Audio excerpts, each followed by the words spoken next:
Wild life sanctuary and biosphere reserve, इन दोनों में आपको डिफरेंस बताना है। ठीक, तो वाइल्ड लाइफ सेंचुरी हमें पता है कि क्या होता है, यहाँ पे जो वाइल्ड एनिमल्स होते हैं उनको उनके नेचुरल हैबिटेट में ही कंजर्व करते हैं। ये समझ लीजिए, ये मतलब पूरा का पूरा फॉरेस्ट है, उसी को ही कंजर्व कर दिया जाता है। इसका मतलब ये होता है वन्य जीव अभ्यारण्य, है ना। और बायोस्फीयर रिजर्व, जहाँ पे बहुत वैरायटी की स्पीसीज पाई जाती हैं, प्लांट्स की, एनिमल्स की या इंसेक्ट्स की, तो वो जैसे कि पूरा का पूरा समझ लीजिए पहाड़ या माउंटेन रेंज ही पूरी उसी को एक बायोस्फीयर रिजर्व घोषित कर दिया गया। तो उसके अंतर्गत और भी कई सारे एरियाज आ सकते हैं। मैंने आपको बहुत अच्छे से क्लियर किया था चैप्टर पढ़ाते टाइम।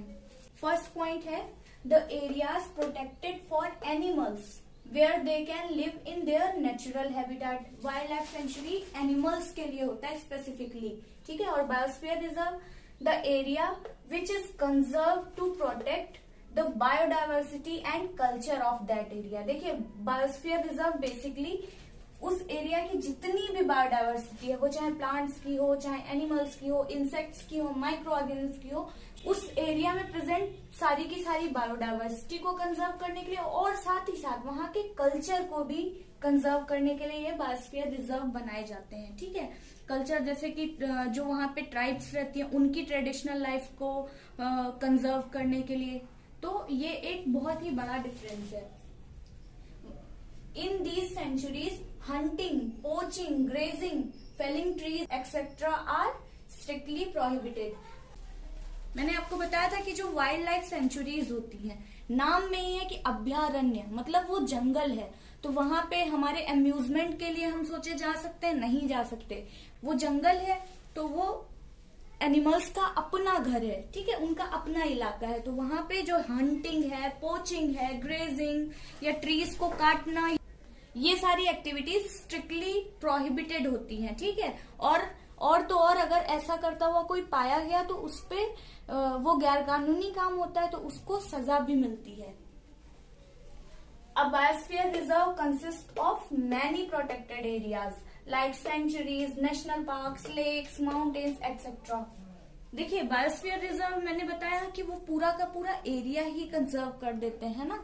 तो उस एरिया में कई सारे और भी प्रोटेक्टेड एरियाज होते हैं। उस बायोस्फीयर रिजर्व वाले एरिया में सेंचुरीज भी हो सकती हैं, नेशनल पार्क्स भी हो सकते हैं, लेक्स, माउंटेन्स, जो कुछ भी उस एरिया में होगा वो सारा का सारा एरिया ही कंजर्व कर दिया जाता है।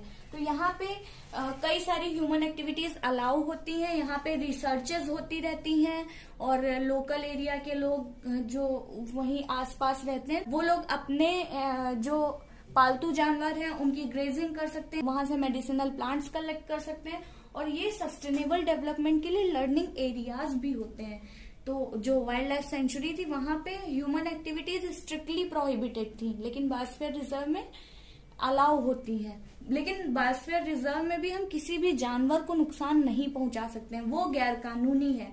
गैर कानूनी तरीके से लोग भले ही पहुंचाते हो, लेकिन वो पूरी तरीके से मना है।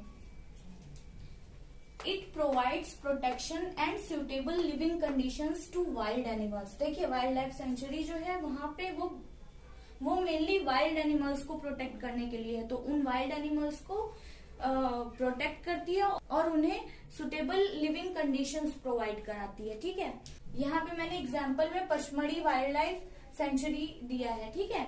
पचमढ़ी में जो वाइल्ड लाइफ सेंचुरी है वो, और बाकी आप कोई भी एग्जांपल लिख सकते हैं, बहुत सारी वाइल्ड लाइफ सेंचुरीज हैं। इधर बायोस्फीयर रिजर्व में it helps in the conservation of various life forms as plants, animals, micro organism.